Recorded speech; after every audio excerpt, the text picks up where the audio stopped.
जय हिंद फ्रेंड्स, मेरा नाम अजीत सिंह और आप मेरा यूट्यूब चैनल देख रहे हैं दद्दा की खरी खरी। इन दिनों यूथ उत्तर प्रदेश में चुनाव चल रहे हैं, चुनाव का माहौल है और चर्चा में बार बार एक विषय उठाया जा रहा है कि किसान बहुत नाराज है, किसान बहुत नाराज है। तो सब किसान की नाराजगी का एक मुद्दा ये बताया जा रहा है कि किसान का खेत आवारा पशु चर रहे हैं। तो ये आवारा पशु जो है ना, मैं हमेशा से ये कहता हूं कि ये आवारा पशु मत बोलिए, ये बोलिए गौ माता चर रही है। आवारा पशु में किसान का खेत भैंसे नहीं चर रही हैं, ऊंट नहीं चर रहे हैं, गधे नहीं चर रहे हैं। खुद किसानों ने जो गाय और बछड़े छोड़ दिए हैं ना, वो चर रहे हैं। तो देखिए, ये जो गौरक्षा का जो विषय है, इसको लेके मेरा शुरू से बहुत ही क्लियर कट स्टैंड रहा है। मुझे याद है आज से 7-8 साल पहले मैंने एक फेसबुक पे पोस्ट लिखी थी और उसमें मैंने कहा था कि भैया, आपका ये जो गौरक्षा का आग्रह है, ये बहुत अच्छी बात है, परंतु आप ये जान लीजिए कि गौ आधारित इकोनॉमी और गौ आधारित जो समाज था, वो आज से 30-40-50 साल पहले तक था। आज से 50 साल पहले तक हमारी पूरी की पूरी कृषि, हमारी पूरी की पूरी इकोनॉमी और हमारा पूरा का पूरा समाज गाय पर आधारित था। तो उस स्थिति में गाय की रक्षा करना, गाय का संरक्षण करना बहुत जरूरी था, क्योंकि गाय पर ही सब कुछ आधारित था। गाय अगर खत्म हो गई तो समाज ही पूरा खत्म हो जाता। पर वो 50 साल पहले था, 100 साल पहले था, 1000 साल पहले था, 5000 साल पहले था। अब गाय की उपयोगिता दूध के सिवाय कुछ नहीं है। खासतौर पे जब से एग्रीकल्चर में हमने प्रोग्रेस की है और जब से बैल और बछड़ों की जगह ट्रैक्टर ने और अन्य कृषि उपकरणों ने ले ली है, तो सांड और बैल की तो कोई उपयोगिता रही नहीं। पहले कम से कम 2-4 सांड होते थे गांव में, तो पशु संवर्धन का काम होता था। अब तो 99% किसान जो है, वो भी जो है सीमेंट चढ़वाता है, आर्टिफिशियल इंसेमिनेशन पे शिफ्ट हो गया है। तब तो समाज को, गांव को सांड भी नहीं चाहिए। तो आखिर मैं एक बात हमेशा कहता था कि भैया, आप अपने इस आग्रह में समय के साथ थोड़ा सा बदलाव लाइए, थोड़ा सा प्रोग्रेस कीजिए, थोड़ा सा चेंज कीजिए कि फीमेल ऑफ द स्पीशीज, गाय को गौ मानिए, परंतु जो मेल ऑफ द स्पीशीज है उसको गाय की श्रेणी से हटाइए, जिससे कि उसके अन्य उपयोग अगर कोई करता है या उसकी अगर कोई अन्य उपयोगिता है तो वहां वो जाए। अब इस पे साहब भाई लोगों की तो धार्मिक भावनाएं आहत हो गई।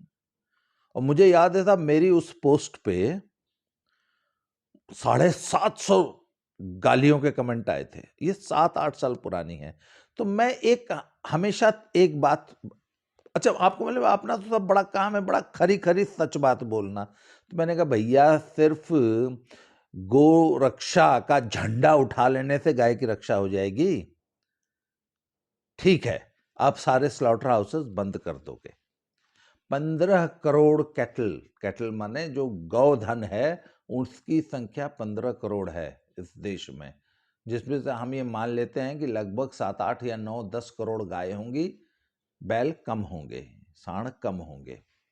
तो वो जो 10 करोड़ अगर प्रोडक्टिव गायें हैं, तो यदि वो साल में 5 करोड़ भी बच्चे देती हैं, जिसमें 2.5 करोड़ अगर मेल ऑफ द स्पीशीज पैदा होते हैं, तो हर साल आपकी एग्रेरियन इकोनॉमी में या आपकी डेयरी इंडस्ट्री में 2.5 से 3 करोड़ नॉन प्रोडक्टिव पशु ऐड हो रहा है, जिसको सांड, बैल या बछड़ा बोलते हैं। तो जिस इकोनॉमी में नॉन प्रोडक्टिव 3 करोड़ पशु हर साल ऐड होंगे और आपने रातों रात गौरक्षा का कानून लागू कर दिया और सारे स्लॉटर हाउसेस एकाएक रातों रात बंद कर दिए, तो हर साल जो 3 करोड़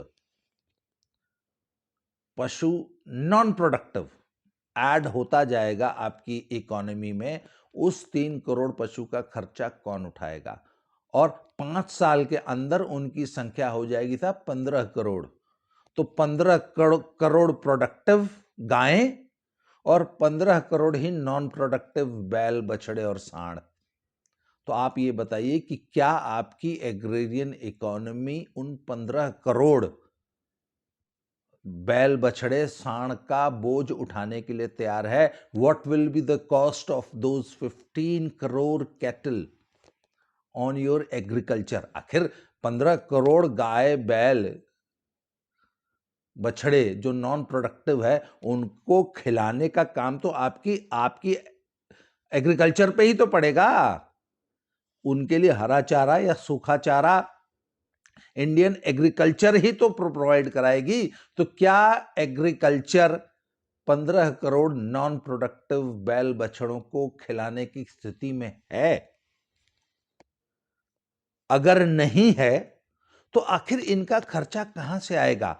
और कहीं हम अपने इस गौरक्षा के आग्रह से कहीं अपनी पूरी की पूरी डेयरी इंडस्ट्री ही नहीं, पूरी की पूरी एग्रीकल्चर को ही हम इकोनॉमिकली अनवायबल तो नहीं बना रहे कि भैया हम पूरी कृषि में जो कुछ उगाते हैं वो हमारे 15 करोड़ नॉन प्रोडक्टिव बछड़े, जो कि हर साल 3 करोड़ की संख्या से बढ़ रहे हैं,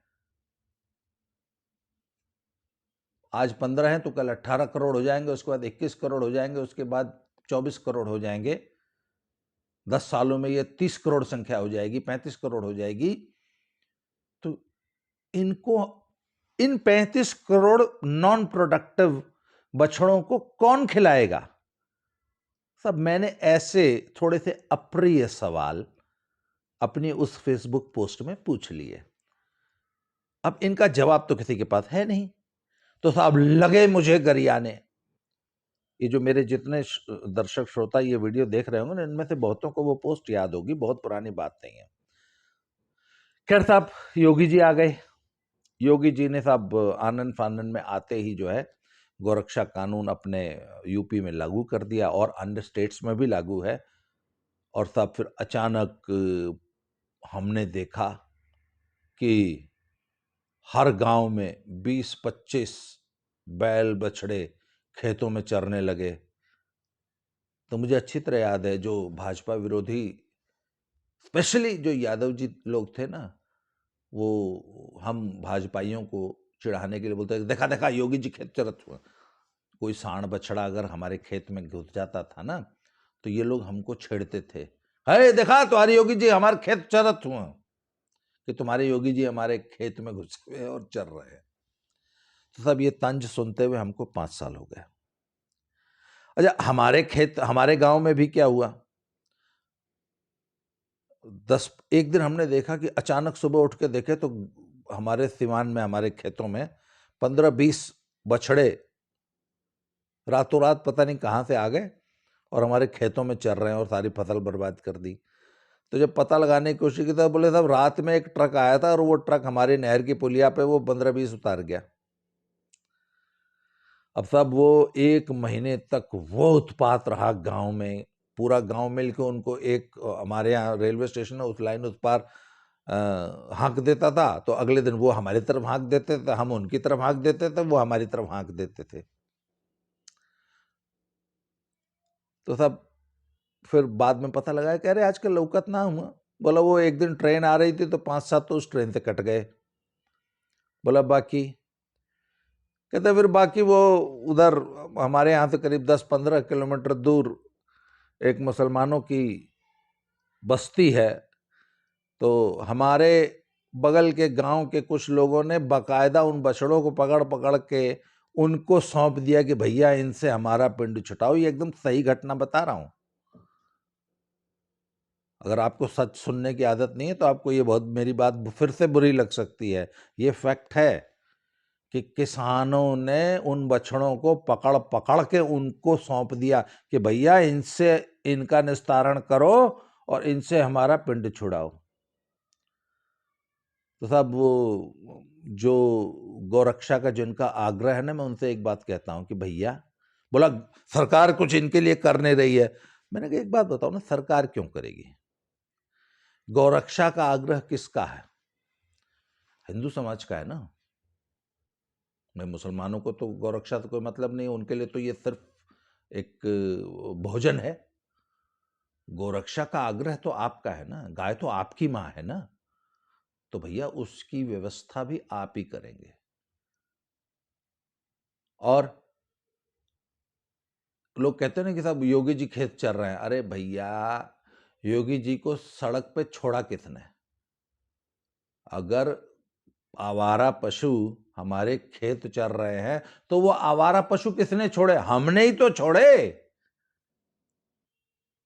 हम हिंदुओं ने ही तो छोड़े। तो साहब पिछले 5 साल से हम लगातार ये बात सुन रहे हैं कि ओए किसान बहुत नाराज है, भाई किसान बहुत नाराज है, किसान बहुत परेशान है, यूपी का किसान बहुत परेशान है। तो साहब मैं और ये अवनीश बेन शर्मा जी ने, जिनके साथ पिछला मैंने वीडियो डाला इंटरव्यू वाला, हम लोग आज से 4 साल पुरानी बात है, मैं और अवनीश जी गुजरात घूमने गए थे और हम सौराष्ट्र क्षेत्र में घूमे। वो द्वारिका, भेट द्वारिका से लेके सोमनाथ पूरा और वो पूरा राजकोट वाला पूरा इलाका। और मेरा एक, हमेशा जब भी मैं कहीं घूमने जाता हूँ तो मैं हमेशा कहता हूँ कि मुझे शहर में नहीं रुकना है, मुझे गांव देखने हैं। तो मैं हमेशा ग्रामीण इलाकों में घूमता हूँ, ग्रामीण इलाकों में ही ठहरता हूँ। तो मेरे फेसबुक फ्रेंड्स थे, वो गाँव के थे, मैंने उनसे पहले कह दिए थे भैया शहर में नहीं रुकेंगे। तो वो मुझे अपने गाँव में ले गए और उस ट्रिप में हमने 50 गांव, क्योंकि हम बहुत इंटीरियर गांव में गए थे, और हमने बहुत सारे गांव देखे और हमने अपनी आंखों से गुजरात में 3-4 क्रांतियां देखी। भाई दुग्ध क्रांति तो गुजरात में बहुत पहले से ही चल रही है, 1950-60 के दशक से ही, जब वहां पे कोऑपरेटिव मिल्क फेडरेशन वाली जो क्रांति हुई थी। इसके अलावा एक क्रांति हमने देखी चेक डैम्स की, जो कि मोदी जी ने, जब मोदी जी वहां मुख्यमंत्री थे तो वहां छोटे छोटे नदी नालों पे छोटे छोटे चेक डैम्स बना के, जो छोटी छोटी झीलें छोटी छोटी नदियों पे बनाई उन्होंने। जैसे एक लोकल नदी नाला है, उस पे एक छोटा सा एक नाला नुमा, नदी नुमा एक छोटा सा एक पानी का एक बॉडी है, उस पे मात्र 4-6 फुट ऊंचा एक सीमेंट का डैम बना दिया।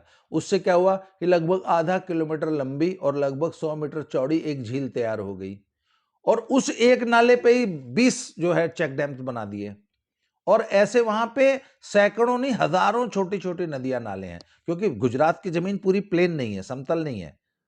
तो जहां भी ऊपर नीचे जमीन होगी तो दो जमीन के टुकड़ों के बीच में जहां जिस तरफ ढलान होगा वहां पे एक नेचुरल नदी नाला बन जाता है। और हर उस नदी नाली में सैकड़ों डैम बना दिए गए। मतलब ऐसा बताया उन दिनों, ये बताया जाता था कि गुजरात में कुल 6.5 लाख चेक डैम्स जो है गुजरात सरकार ने बनवाए और गांव की ग्राम सभाओं ने बनवाए, नरेगा में बने, मनरेगा में, और इस तरह। तो एक तो हमने वो क्रांति देखी कि उन चेक डैम्स की वजह से पूरे गुजरात में एग्रीकल्चर के रूप में कितनी जबरदस्त क्रांति हुई। जो सूखे खेत थे उनको पानी मिलने लग गया, जमीन का वाटर लेवल बहुत ऊपर आ गया।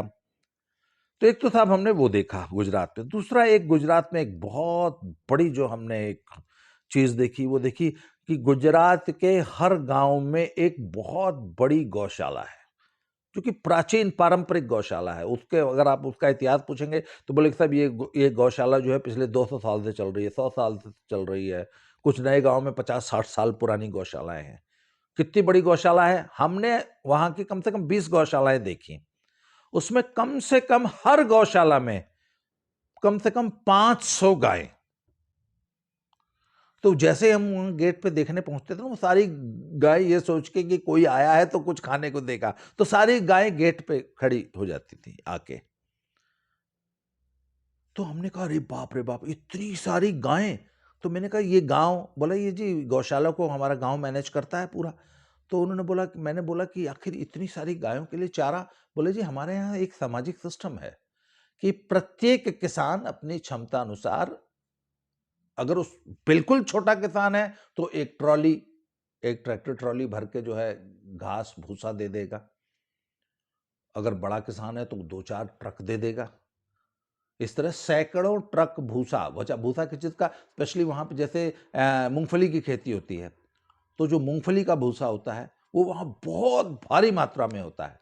उसके अलावा जिन इलाकों में जो भी फसलें होती हैं, बाजरा जैसी, मक्की जैसी फसलें, चना, तो उसका भूसा पूरा का पूरा गांव, और उस भूसे को स्टोर करने के लिए वहां बहुत बड़े बड़े गोदाम बने हुए हैं।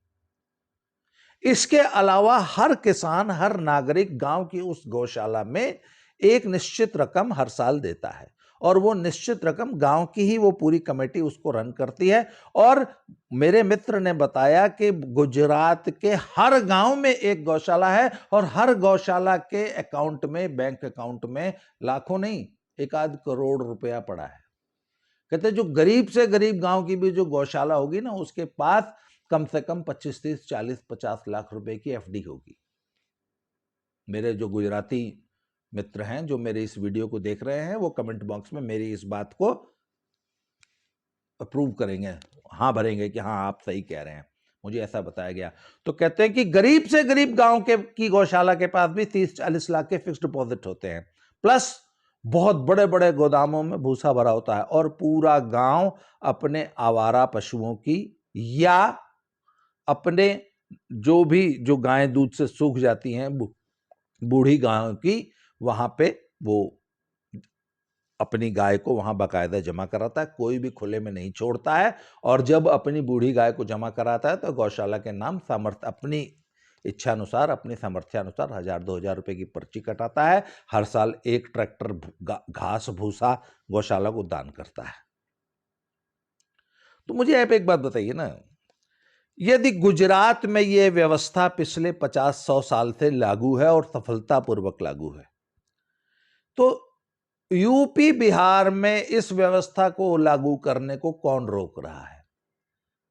हर चीज गवर्नमेंट ही करेगी, समाज क्या कर रहा है?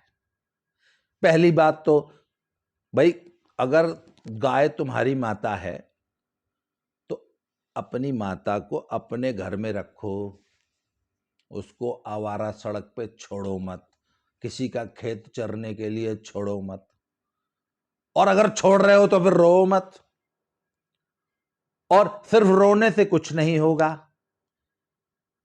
इसलिए उसका परमानेंट हल निकालिए, या तो ये गोरक्षा का दुराग्रह छोड़ दीजिए, और जो नॉन प्रोडक्टिव मेल स्पीशीज है उसका जो आज तक निस्तारण होता रहा है, या जैसे सारी दुनिया निस्तारण करती है वैसे कीजिए।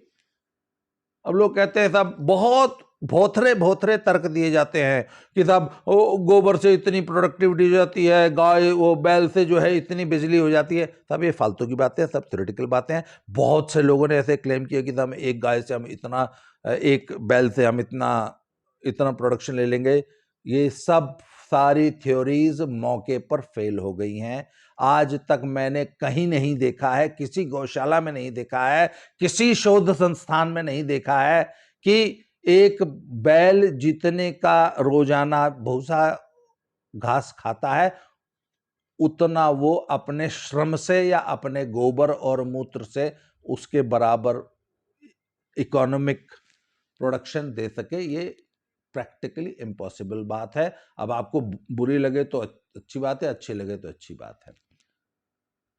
तो भैया या तो इस गौरक्षा का दुराग्रह छोड़ दो, और अगर नहीं छोड़ना है तो अपने नॉन प्रोडक्टिव पशु की व्यवस्था गौशाला बनाकर खुद कीजिए।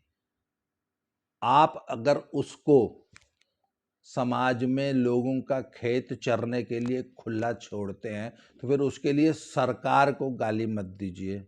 दूसरी बात है, भाजपा ने ये ढोल जो है गोरक्षा का, यही बड़ा शौक से इन्होंने ही तो पहना था ना। सबसे बड़ा आग्रह तो इन्हीं हिंदूवादी संगठनों का है, विश्व हिंदू परिषद का है, अन्य संगठनों का है कि गाय हमारी माता है। बहुत अच्छी बात है। तो फिर अपनी आवारा जो पशु आपने सड़कों पे छोड़ रखे हैं उनको संभाल के रखो अपना, उनके लिए गौशालाएं बनाओ, उनके लिए एक सामाजिक व्यवस्था बनाओ।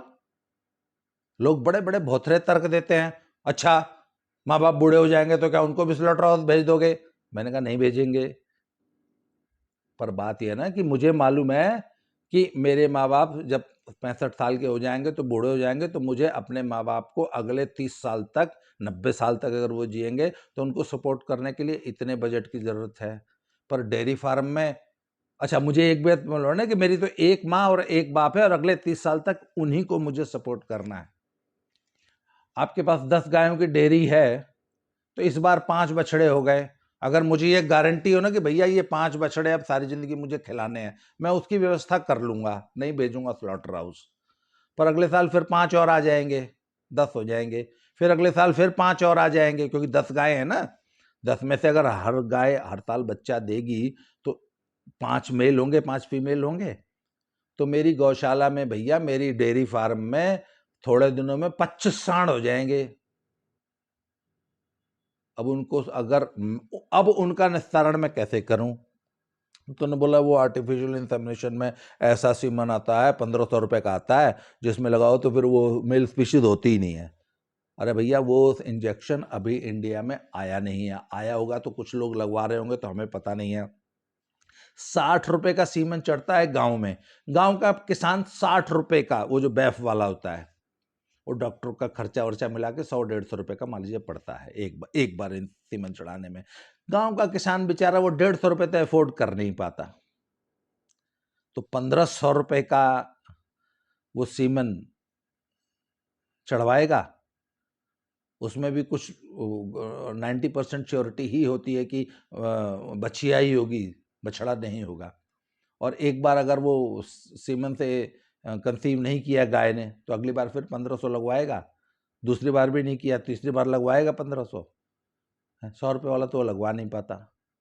हमारे यहाँ गांव में अगर डॉक्टर साहब एक बार सीमन चढ़ा गए, अगर अगली बार फिर चढ़ाना पड़ जाए तो डॉक्टर साहब आते हैं तो किसान जो है ना बेचारा दांत चियार देता है, ये है डॉक्टर साहब देखा दू हला है गीला देखा तो आर हाई हमार गाय तो रुकती ना। तो सब बात यह है कि जब तक ये व्यवस्था नहीं होती और अगर आप मेल बछड़ों का निस्तारण नहीं करेंगे तो कुल मिला के तो फिर आपकी पूरी की पूरी डेयरी फार्मिंग के भविष्य पे प्रश्न चिन्ह लग जाएगा ना। या तो फिर आप डेयरी फार्मिंग ही बंद कर दीजिए कि भैया गाय रखेंगे ही नहीं, जब गाय नहीं रखेंगे तो फिर बछड़ा कहाँ से होगा? आपको मालूम है पुराने जमाने में जो लोग भैंस पालते हैं ना, उनकी कचड़ियां तो उनके एक से एक तगड़ी तैयार होती हैं। हमारे इलाके में यूपी में ना कचड़ों की वैल्यू नहीं होती थी, तो सारे, मैंने एक दिन अपने भैया से पूछा कि ये हमारे कचड़े क्यों मर जाते हैं? बोला बेचारे पता नहीं क्यों मर जाते हैं। मैंने कहा अच्छा। मैंने कहा कचड़ी क्यों नहीं मरती तुम्हारी? क्योंकि कचड़े को भूखा मार देते थे। भैंस को जो कचड़ा पैदा होता था ना, उस बेचारे को कभी दूध पीने को ही नहीं देते थे 99% किसान, तो वो महीने 1.5 महीने मर जाता था। कचड़ी आज तक मैंने किसी किसान के नहीं मरते। बोले इनमें बीमारी हो जाती है पता नहीं क्या। अरे बीमारी कचड़ों में नहीं, तुम्हारे में होती है, तुम उस बेचारे को भूखा मार देते हो। तो ये पूर्वांचल में भैंस के मेल स्पीशीज के साथ होता था, फीमेल के साथ उसको तो पूरा एक थन पिलाते हैं जी। ओ बहुत बढ़िया कचड़ी हुई है भाई, बहुत बढ़िया पाड़ी है। पर जब एग्रेरियन इकोनॉमी थी, जब बैलों से खेती होती थी, तो बछड़े को भी उतना ही प्यार से पाला जाता था, तो मालूम है घर का बछड़ा है। पर जब से ट्रैक्टर्स आए और बैलों की उपयोगिता खत्म हो गई, पर संस्कार तो हमारे वही हैं। बछड़े को हम भैंस के बच्चे की तरह भूखा नहीं मारते, फिर एक बछड़ा तैयार हो जाता है, फिर उसको छोड़ देते हैं, फिर वो लोगों के खेत खाने लगता है, तो फिर यादव जी लोग हमको तंज मारते हैं कि देखो योगी जी खेत चल रहे हैं। तो साहब चुनाव आ गया, चुनाव में भी ये मुद्दा, हालांकि गांव में ऐसा कोई विशेष मुद्दा है नहीं, किसान ने अपनी व्यवस्था कर ली है। आज मैं अपने गांव में जाता हूं तो एक आध कोई चरता मिल जाता, अब वो समस्या है नहीं। वो सरकार ने कुछ गौशालाएं बनाई हैं जिसके ऊपर कि कल अखिलेश यादव जी में बोला, आरोप लगा रहे थे कि एक भी गौशाला की व्यवस्था सही नहीं है, गायें भूखी मर रही हैं। सरकारी व्यवस्था तो भैया ऐसे ही होगी। सरकार के भरोसे गोरक्षा मत कीजिए। गोरक्षा हिंदुओं आपका आग्रह है, ये आपकी धार्मिक भावना है, तो अपनी धार्मिक भावना का इंतजाम खुद करो। अपने लिए गौशाला आप बनाओ, या तो गोरक्षा का आग्रह त्याग दीजिए, और अगर गोरक्षा का आग्रह करना है तो अपने गौधन, अपने पशुओं की व्यवस्था स्वयं कीजिए, उनके लिए गौशाला बनाइए जैसे गुजरात ने बना रखी है। तो बहुत से लोगों को मेरा ये स्पष्ट बोलना गौरक्षा के विषय में अच्छा नहीं लगेगा, पर साहब अपन तो खरी खरी बोल रहे हैं। आज के लिए इस विषय पे इतना ही, बहुत जल्दी अगले विषय पर फिर से मिलते हैं। धन्यवाद, थैंक यू वेरी मच।